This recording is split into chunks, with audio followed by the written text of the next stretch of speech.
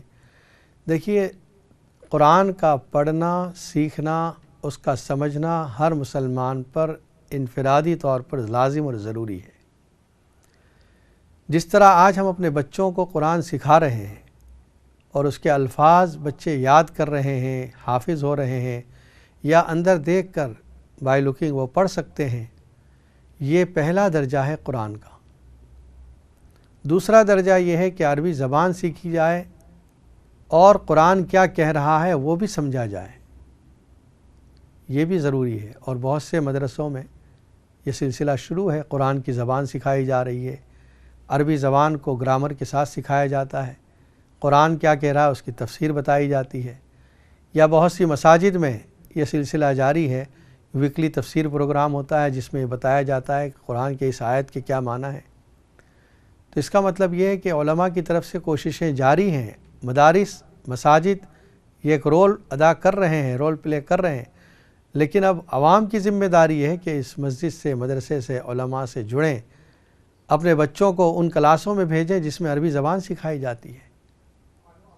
یہ جو بیسک ہے، بیسک کا مطلب آپ قرآن دیکھ کر پڑھ سکیں یا کچھ صورتیں یاد کر سکیں، یہ بیسک تو ہر مسلمان کے لیے ضروری ہے ہی، سمجھنا بھی ضروری ہے۔ تو اس میں گویا دونوں پارٹی کا حصہ ہے، جہاں ایک طرف مدارس، مساجد، ویکلی تفسیر پروگرام یہ کام کر رہے ہیں، عوام کا حصہ یہ ہے کہ اس میں جا کر اس کو اٹینڈ کریں، اس سے سیکھیں۔ ہماری ایک بہن کا سوال تھا کہ نماز نہیں پڑھ سکتی، نارمل باتیں کر سکتی ہیں، کوئی تکلیف نہیں ہے، لیکن نماز نہیں پڑھ سکتی۔ دیکھیے اس کے لیے آپ یہ عمل کریں کہ ایک مرتبہ سورہ بقرہ پڑھ کر یا گھر کے اندر سورہ بقرہ کی پوری سی ڈی چلا دیں جس میں پوری سورہ بقرہ گھر کے اندر آواز آئے، اور کوئی ایسا انتظام کریں کہ لائیو اذان آپ کے گھر میں گونجتی رہے۔ آپ کے علاقے میں جو مسجد ہے اس کا ریسیور رکھ لیں، 5 وقت کی نماز اذان آپ کے گھر میں گونجتی رہے، شیطانی اثرات اور وسوسے ختم ہو جائیں گے۔ اور الم نشرح لک صدرک یہ صورت آپ پڑھ کر پانی پہ دم کریں اور پیتی رہیں، دن میں کم از کم 11 مرتبہ یہ صورت پڑھ کے دم کریں، تو انشاءاللہ آہستہ آہستہ آپ کی زبان کھل جائے گی اور آپ نماز بھی اطمینان سے پڑھیں گی۔ جب تک آپ پڑھ نہیں سکتی، کم از کم آپ بغیر پڑھے بھی اشارے سے نماز پڑھتی رہیں، یہ نہ ہو کہ نماز چھوڑ دی۔ باقاعدہ وضو کریں، مصلی پر جائیں، نماز کے لیے ہاتھ باندھیں، رکوع کریں، سجدے کریں۔ جس طرح وہ آدمی جو بول نہیں سکتا نماز پڑھتا ہے، اس طرح آپ نماز پڑھیں، لیکن نماز کی شکل بنا کے پڑھیں آپ۔ انشاءاللہ اللہ تعالیٰ آپ کی زبان کھول دے گا اور یہ تکلیف ختم ہو جائے گی۔ دوسرا ہماری ایک بہن کا سوال تھا کہ 2 بہنیں اور ایک بھائی ہے جن کے کمر میں اور گھٹنوں میں درد ہوتا ہے، ان کے لیے ایک عمل، بہت آسان عمل بتایا تھا اس سے پہلے، سورہ فاتحہ کی چھوٹی سی آیت اہدنا الصراط المستقیم 11 مرتبہ پڑھ کر دم کر کے اس کو اپنے گھٹنوں پر ملیں، دونوں سائڈ کے دونوں گھٹنوں پر ملیں، ایک سائڈ ہو تو، اور کمر پر بھی ہاتھ مل دیں اس کا، یعنی وہ ہاتھ پیچھے لے جا کر کمر پہ بھی مل دیں، اہدنا الصراط المستقیم اہدنا الصراط المستقیم، تو انشاءاللہ ان کے لیے چلنا پھرنا بھی آسان ہو جائے گا اور یہ درد ختم ہو جائے گا۔ ہماری ایک بہن کا یہ سوال تھا کہ ان کی فرینڈ کی بیٹیاں ہیں جو اپنی ماں سے بدتمیزی کرتی ہیں، جب وہ بیٹی سو جائے تو اگر اس کے کمرے میں جا کر اس پر دم کریں تو اچھا ہے، سورہ کوثر 3 مرتبہ، اور اگر کمرے میں نہ جا سکیں تو اپنے کمرے ہی سے یہ تصور کر کے کہ وہ بیٹی وہاں کھڑی ہے صرف اس کو پھونک مار دیں، سورہ کوثر کا یہ عمل کریں، اور گھر میں جو کھانا بناتی ہیں اس کھانے پر بسم اللہ الرحمن الرحیم ہر کھانے پر 11 مرتبہ بسم اللہ پڑھ کے دم کر دیں، تو سب کے دل میں جتنے لوگ اس کھانے کو کھائیں گے آپس میں محبت، نرمی، رحم دلی پیدا ہوگی۔ بچوں کی شادی کے لیے عمل بتائے گئے تھے، کل جو عمل بتایا تھا وہ سورہ مائدہ کا عمل تھا، پارہ نمبر 7 آیت نمبر 114، اللہم ربنا انزل علینا، یہاں سے الرازقین یہاں تک پڑھنا ہے۔ اور دوسرا ایک عمل ہے کہ سورہ ممتحنہ روزانہ 1 مرتبہ، یا اگر زیادہ پڑھ سکیں تو ہر نماز کے بعد 5 مرتبہ۔ سورہ ممتحنہ یہ 3rd سورت ہے سورہ 28 پارے کی، اس کو آپ پڑھیں انشاءاللہ۔ ہماری ایک بہن کا یہ سوال تھا کہ گزشتہ زندگی کی کئی نمازیں قضا ہوئی ہیں، اس کا شمار نہیں، یاد نہیں کتنی نمازیں قضا ہوئی ہیں، پڑھ رہی ہیں آپ 2012 سے، یعنی تقریباً 7 سال سے آپ کا یہ عمل جاری ہے کہ روزانہ 1 دن کی قضا 20 رکعت پڑھ لیتی ہیں۔ دیکھیے آپ یہ عمل جاری رکھیں، جو 20 رکعت روزانہ کا عمل ہے جاری رکھیں، حتیٰ کہ آپ کا دل مطمئن ہو جائے، سیٹسفائی ہو جائے کہ جتنی میری نمازیں تھیں وہ میں نے قضا کر لی، وہاں تک یہ عمل جاری رکھیں، چاہے سال ہو، 2 سال ہو، 5 سال ہو، انشاءاللہ جب آپ کا دل مطمئن ہو جائے کہ ہاں میری جتنی نمازیں تھیں وہ میں ادا کر چکی، تب اسٹاپ کر دیں۔ دوسرا، ہمارے ایک ناظرین میں سے کسی کا سوال یہ بھی تھا کہ نئے سال جو عیسوی سال ہے، کیا اس موقع پر ہم دعا کر سکتے ہیں؟ دیکھیے اسلامک سال محرم الحرام سے شروع ہوتا ہے، ذی الحجہ پہ ختم ہوتا ہے۔ اللہ تعالیٰ نے ہمیں ہر موقع پر، اگر آپ غور کریں اسلام کی تعلیمات کو، اسلام کی چیزوں کو، ہر موقع کے لیے اللہ تعالیٰ نے ہمیں ہدایت دی ہے۔ یہ جو نمازوں کے نام ہیں فجر، ظہر، عصر، مغرب، عشاء، نبی اکرم صلی اللہ علیہ وسلم کے زمانے میں جو لوگ دیہات سے آتے تھے وہ عشاء کی نماز کو عتمہ کہتے تھے، اندھیرے کی نماز، ڈارکنیس کی نماز۔ نبی صلی اللہ علیہ وسلم فرمائی لا یغلبنکم الاعراب، یہ جو باہر سے آنے والے دیہاتی ہیں یہ تم پر غالب نہ آ جائیں، تم عشاء کا لفظ استعمال کرو، جو اسلامک نماز کا ٹائم ہے، نماز کا نام ہے، وہ استعمال کرو، یعنی اس نماز کے ٹائم کے نام کو بھی نہ چھوڑو، فجر، ظہر، عصر، مغرب، عشاء یہی نام ہو۔ یہ نہ ہو کہ فجر کی نماز کا نام ہم نے بدل دیا، ظہر کا ٹائم کچھ دوسرا نام رکھ دیا، نہیں۔ مہینوں کے نام یہ بھی اسلامک مہینوں کے نام ہیں، محرم الحرام، صفر المظفر، اسی طرح جمادی الاول، ربیع الاول، ربیع الثانی، آخر تک، حتیٰ کہ دنوں کے نام بھی ہیں۔ اور یہ بھی آپ سوچیں کہ دنوں کے نام میں یا مہینوں کے نام میں دوسری جتنی زبانیں ہیں اکثر زبانوں میں شرک پایا جاتا ہے۔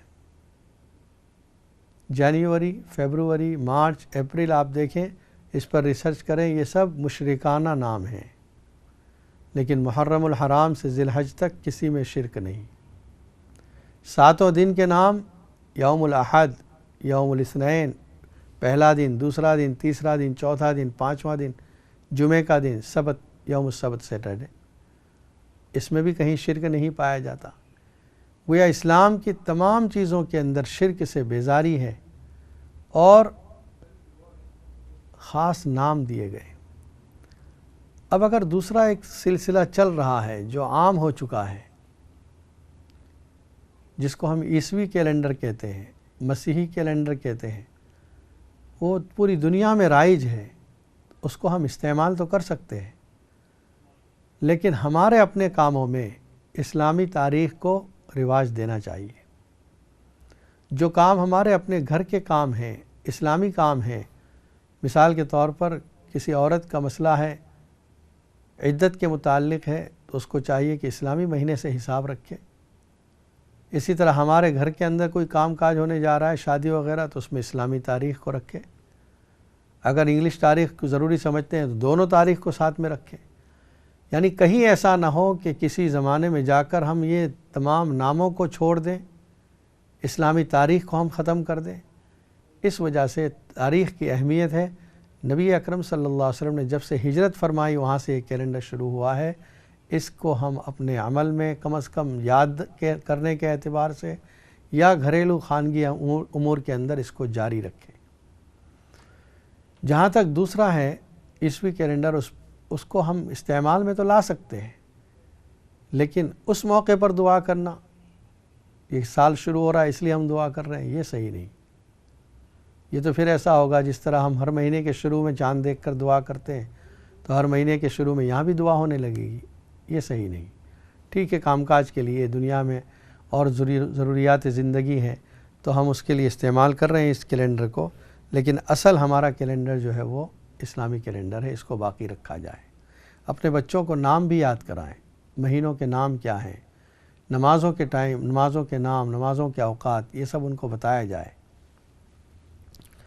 ہماری ایک بہن کا یہ مسئلہ تھا کہ حج والے روز ان کے گھر کے اندر بہت ساری شہد مکھیاں آئیں، اور یہ 2017 کی بات ہے، اس کے بعد سے یہ بیمار رہنے لگی ہیں۔ دیکھیے، شہد مکھیوں کی طرح جو آپ نے مکھیاں دیکھی، یہ کوئی اتفاقی واقعہ تھا، اس کی وجہ سے آپ بیمار نہیں پڑی، اس لیے وہ بات آپ بھول جائیں۔ ایک کام یہ کر لیں کہ سورہ بقرہ کو اپنے گھر میں پڑھیں، پوری سورہ بقرہ، ایک گلاس پانی پر دم کریں اور اس پانی کو گھر کے ہر کونے میں سوائے ٹوائلٹ کے جتنے کمرے ہیں ہر کونے میں، چاروں کونے میں، ہر کمرے میں تھوڑا تھوڑا اسپلاش کر دیں، چھڑک دیں۔ انشاءاللہ اگر کوئی اسے آپ کو اثر محسوس ہوتا ہے تو وہ ختم ہو جائے گا۔ اور روزانہ گھر کے اندر قرآن کی تلاوت کا معمول بنا لیں، کم از کم آخری 4 قل جس کو ہم کہتے ہیں، قل یا ایھا الکافرون، قل ھو اللہ احد، سورہ فلق، سورہ ناس، آیت الکرسی اور سورہ بقرہ کی آخری 2 آیتیں، یا منزل آپ لے لیں، منزل کو آپ روزانہ گھر میں پڑھیں تو اس کی وجہ سے تمام شیطانی اثرات ختم ہو جائیں گے۔ اپنی صحت کے لیے بھی آپ دعائیں کریں، نمازوں کے بعد دعائیں کریں، کچھ عمل بھی کرنا ہے۔ یعنی ہم یہ سوچتے ہیں کہ بس ادھر کچھ دیا کسی نے، کوئی تعویذ دیا اچھے ہو گئے، نہیں، خود عمل کریں، آپ پڑھیں۔ اور قرآن کا پڑھنا، قرآن مجید کے پڑھنے کے اندر شفا ہے، فیہ شفاء للناس۔ اپنی صحت بھی اللہ سے مانگیں اور نمازوں کا اہتمام کریں۔ 5 وقت کی نماز یہ بھی انسانی صحت کے لیے بہت اہم رول ادا کرتی ہے۔ کوشش کریں ایک نماز کو وقت پر پڑھیں، اور اس کی وجہ سے آپ کی جو روٹین ہے وہ چینج ہو جائے گی۔ صبح میں جلدی اٹھنا ہوگا، رات میں جلدی فارغ ہونا، تو انشاءاللہ آپ صحت یاب ہو جائیں گے۔ ایک اور کالر لائن پر موجود ہے۔ السلام علیکم ورحمۃ اللہ وبرکاتہ۔ وعلیکم السلام۔ مولانا صاحب ٹھیک ہو؟ الحمدللہ، آپ کیسی ہیں؟ جی اللہ کا شکر ہے۔ فرمائیے۔ مولانا صاحب میرا بیٹا ہے، ارون نام ہے، وہ تمہارے بیٹے کے ساتھ پڑھتا بھی ہے ادھر اچھا اس میں ٹاؤن میں، تو اس نے ماشاءاللہ 12 سپارے کیے تھے آفسی میں نا، تو اس کا دل نہیں لگ رہا ہے، بس کرتے پڑھنے جاتا ہے لیکن اتنا صحیح دل آ کے پہلے یار نہیں پڑھتا نا۔ حفظ کر رہا ہے؟ جی ادھر کول مسجد ہے، ابو ریرا مسجد کا نام، بریڈ فورڈ 3 میں ہم رہتے ہیں نا۔ نہیں تو قرآن حافظ ہو رہا ہے یا حافظ ہو رہا ہے نا؟ اچھا اچھا۔ تو اس کے لیے میں نے کہا کچھ دعا بھی کرے اور اس کے لیے کچھ دس دیں تو کو پانی وغیرہ کچھ کلام پڑھ کے دم کر کے دیں کہ اس کا دل لگ جائے نا۔ ٹھیک ہے، انشاءاللہ بتاتے ہیں۔ اوکے۔ فجر میں آپ اس کو اٹھاتے ہیں کہ نہیں؟ فجر میں جی جی جی اٹھاتے ہیں اس کو نا۔ جی جی، چلو ٹھیک ہے، انشاءاللہ بتاتے ہیں۔ السلام بہت مہربانی۔ اور ایک کال لے لیتے ہیں۔ السلام علیکم ورحمۃ اللہ وبرکاتہ۔ وعلیکم السلام۔ جی میں کروں سوال؟ جی جی فرمائیے۔ میں نے سوال کرنا ہے کہ جو رات کی عبادت ہوتی ہے نا، نماز تے عشاء ہوئی، اپنی تہجد ہوئی، فجر ہوئی، تے وہ میں لائٹ آف کر کے تے پڑھنی ہاں. کاٹن تے تھوڑا سارا میں کھلا ہوا ہوندا ہے، لائٹ تے تھوڑی پیندی ہے، پر میں پسند کرنی ہاں کہ لائٹ نہ بلے تے مینوں کسی وقت میں اکھاں بھی بند کر دینی ہاں کہ تے دل نہ لگان واسطے کرنی ہاں، پر میں صحیح کردی ہاں یا غلط کردی ہاں. ایک تے دوسرا میں تسبیح پڑھنی ہاں نا، تسبیح پڑھتی رہنی ہاں. سجے ہاتھ ہن میرے بازو میں تکلیف ہے تے میں زیادہ ہن کھبے ہاتھ نال پڑھن لگ گئی ہوں، تے کیا یہ بھی میں صحیح کرتی ہوں کہ نہیں؟ ٹھیک ہے، انشاءاللہ بتاتے ہیں. اللہ السلام علیکم. آخری کال لے لیتے ہیں. السلام علیکم ورحمۃ اللہ وبرکاتہ. جی آپ لائن پر ہیں. السلام علیکم. چلیے، ہماری بہن نے ان کے بیٹے ہارون کے بارے میں بتایا کہ 15 پارے 12 پارے کچھ حفظ کر چکا ہے اور اس کا جی نہیں لگ رہا ہے. دیکھیے، ایک عمل تو یہ کریں کہ فجر کی نماز سے پہلے فجر میں اس کو اٹھائیں اور فجر میں کچھ وقت اس کو یاد کرنے کے لیے دیں. یعنی ایک تو مدرسے جاتا ہے، وہ شام کا وقت ہوتا ہے.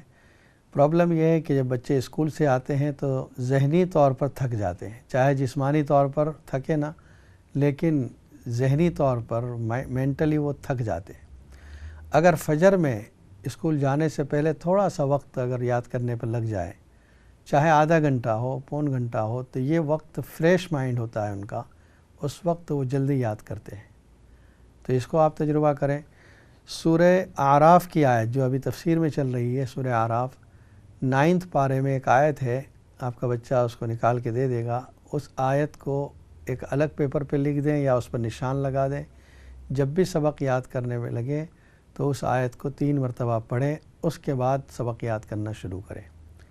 وَإِذْ نَتَقْنَا الْجَبَلَ فَوْقَهُمْ كَأَنَّهُ ظُلَّةٌ وَظَنُّوا أَنَّهُ واقع بِهِمْ خُذُوا مَا آتَيْنَاكُمْ بِقُوَّةٍ وَاذْكُرُوا مَا فِيهِ لَعَلَّكُمْ تَتَّقُونَ. یہاں 9واں پارہ آدھا یعنی ہاف ہو جاتا ہے. یہ آیت کو نشان لگا دیں اور ہر سبق کے وقت یا سبق پارہ یا دور جو بھی یاد کر رہا ہے، پہلے اس آیت کو 3 مرتبہ پڑھے، پھر یاد کرنا شروع کریں. رات کی عبادت کے وقت ہماری بہن یہ بتا رہی کہ اندھیرا کر دیتی ہیں یا اور آنکھیں بند کر کے اندھیرا کر لیتی ہے اپنے آپ میں اور پھر پڑھتی ہے. دیکھیے، اندھیرا اگر آپ کر لیتی ہیں تو ٹھیک ہے، لیکن آنکھیں بند نہ کریں. آنکھیں کھلی رکھ کر نماز پڑھنا یہ افضل ہے. جی لگتا ہے، خشوع ہوتا ہے، یہ آپ کا خیال صحیح ہے، لیکن ہماری نماز جو ہے آنکھیں کھلی رکھ کر ہونی چاہیے. مکمل نماز یہ ہے اور افضل نماز یہ ہے. تسبیح پڑھنے کے بارے میں آپ کہہ رہی ہیں کہ دائیں ہاتھ میں تکلیف ہے تو بائیں ہاتھ سے پڑھتی ہیں. خیر، تو اس میں کوئی یہ نہیں ہے، لیکن آج کل تو وہ جو ڈیجیٹل ہے اس میں بہت آسانی ہے. آپ صرف انگلی پر لگا دیں، ٹک ٹک کرنا ہے. اور اگر آپ الٹے ہاتھ سے بھی پڑھ سکتی ہیں تو خیر، اس میں کوئی گناہ کی بات نہیں، پڑھی جا سکتی ہے. اللہم صلی علی سیدنا محمد وعلی آل سیدنا محمد وبارک وسلم. ربنا آتنا فی الدنیا حسنۃ وفی الآخرۃ حسنۃ وقنا عذاب النار. اے اللہ، ہمارے گناہوں کو معاف فرما، خطاؤں سے درگزر فرما، ہر شر سے، مصیبتوں سے، حادثات سے، گناہوں سے اللہ ہمیں دور فرما، ہماری حفاظت فرما. اے اللہ، ہم میں جو بیمار ہوں ان سب کو شفا کاملہ عاجلہ عطا فرما. جو پریشان حال ہیں ان کی پریشانیوں کو دور فرما، جو مقروض ہیں ان کے قرض کی ادائیگی آسان فرما. اے اللہ، جو اس دنیا سے رخصت ہو چکے ہیں ان کے لیے ان کی مغفرت کے فیصلے فرما. آفتاب بھائی کی بیوی کو اے اللہ مغفرت فرما، ان کے درجات کو بلند فرما، ہر شر سے ان کی حفاظت فرما. اے اللہ، نبی اکرم صلی اللہ علیہ وسلم کی سنتوں سے ہمیں محبت نصیب فرما، آپ کی سنتوں کے مطابق زندگی گزارنے کی سعادت توفیق عطا فرما. اے اللہ، تمام مسلمانوں کی جان و مال، عزت و آبرو، دکان و مکان کی حفاظت فرما. نبی اکرم صلی اللہ علیہ وسلم نے جتنی خیر کی دعائیں مانگی ہمارے حق میں مقدر فرما، جتنے شرور سے پناہ چاہیے ہماری بھی اس سے حفاظت فرما. ہماری دعاؤں کو محض اپنے فضل و کرم سے اور نبی صلی اللہ علیہ وسلم کے صدقے میں قبول فرما. سبحان ربک رب العزت عما یصفون وسلام علی المرسلین والحمد للہ رب العالمین برحمتک یا ارحم الراحمین. السلام علیکم ورحمۃ اللہ وبرکاتہ.